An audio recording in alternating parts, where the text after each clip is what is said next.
wanted to do a quick video on the Celti. Interestingly enough, the general consensus is that the earliest people to inhabit the Iberian Peninsula were Celtic. Now, you don't have to go that far back to see that Italy was Celtic, most of Europe. But the reason it's interesting is you'll find things in Spain, all over Europe, all over the world really, but it's related to the Celts.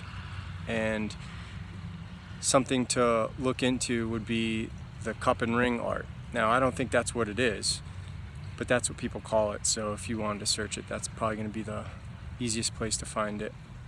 And you'll see it in Spain, you'll see it in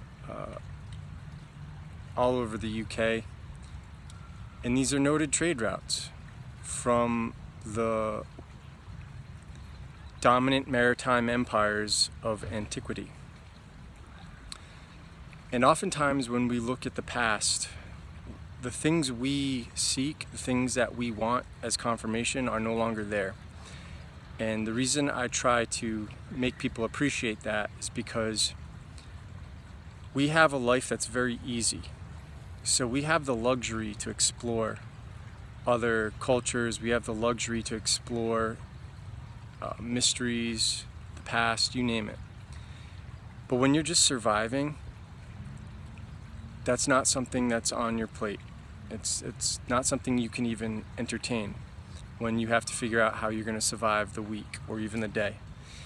And so one of the things that's frustrating but totally understandable is many of the former structures, whether it's stone or otherwise,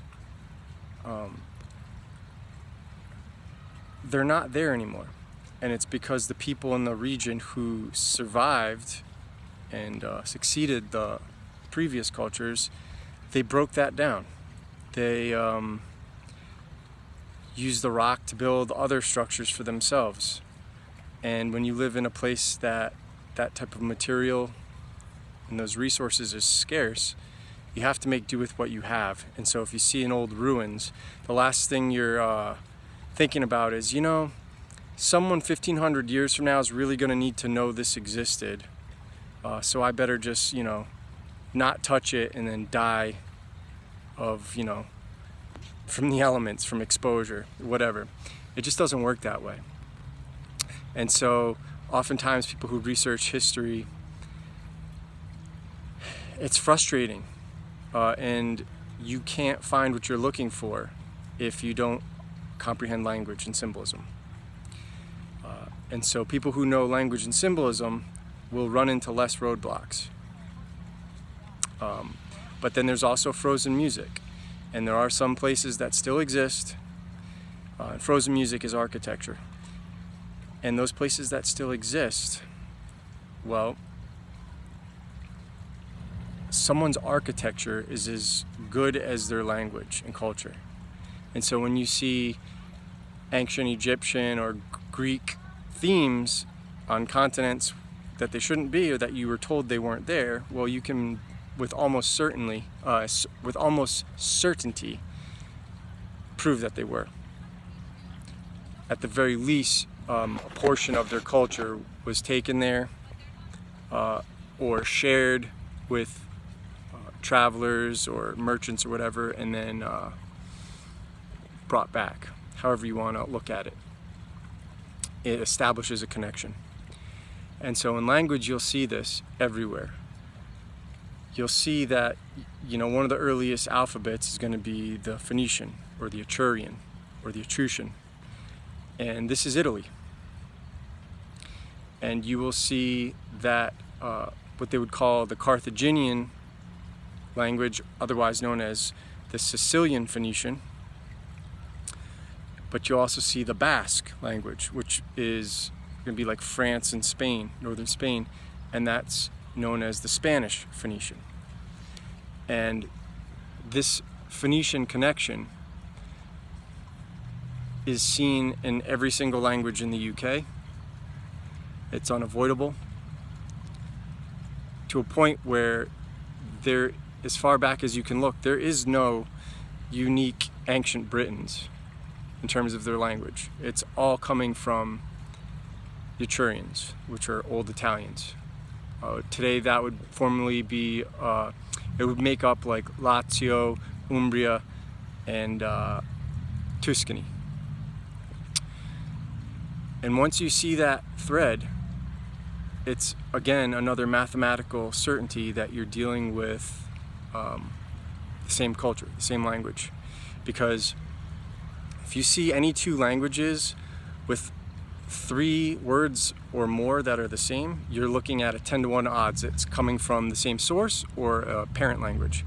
At 6 words that are the same in 2 different languages, you're looking at 1,700-to-1 odds. And then once you have 8 words, any 2 languages sharing 8 words or more, you're looking at 100,000-to-1 odds that they're coming from the same source or the same parent language. And so you can know with certainty what you're looking at, and that's why I harp on language. And that's what, one of the mysteries people have difficulty reconciling is how is the Welsh. The Welsh has the most affinity with the Hebrew language, but once you understand Hebrew and history and you can sift through the lies, well, no ancient people ever spoke Hebrew. It's entirely a construct that was made common in the Middle Ages, hence the vowel point system.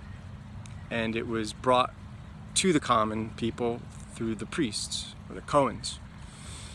And so that mystery, how can a culture have such an affinity to Hebrew, just like the ancient Mexicans, if Hebrew was never a spoken language amongst any people?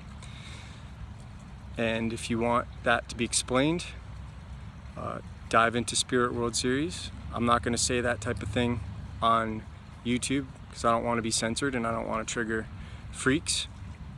But once you can expose language and the history regarding language, your actual history and reality becomes significantly clearer, and it's much easier to know what you're looking at in every single culture. So I hope this finds you well. The Hebrew language is significant, but it is, as it's always been told to you by anybody learned, a Masonic language. Have a great day. Links are in the description below, and check out my work and support it. Thank you.